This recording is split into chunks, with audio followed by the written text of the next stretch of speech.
చెప్తున్నా, మేము వస్తే పెట్టుబడులు వస్తాయి, మేము వస్తే పెద్ద ఎత్తున ఉద్యోగాలు వస్తాయి. అందుకే నిర్దిష్టమైన హామీ ఇస్తున్నాం. మొదటి సంతకం మెగా డిఎస్సి పైన పెడతానని హామీ ఇస్తున్నా. అబద్దాల కోర్ జగన్నా, నేను అడుగుతున్నా నిన్ను, నువ్వు సవాలు విసురుతున్నావు, నేనేం చేశావని అడుగుతున్నావు.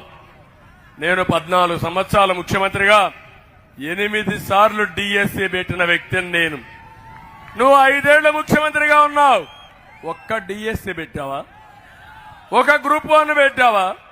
ఒక గ్రూప్ 2 పెట్టావా? ఒక పోలీస్ కానిస్టేబుల్ ఉద్యోగం ఇచ్చావా? మరి నీకు పరిపాలించే అర్హత ఉందా అని అడుగుతున్నా. అందుకే చెప్తున్నా.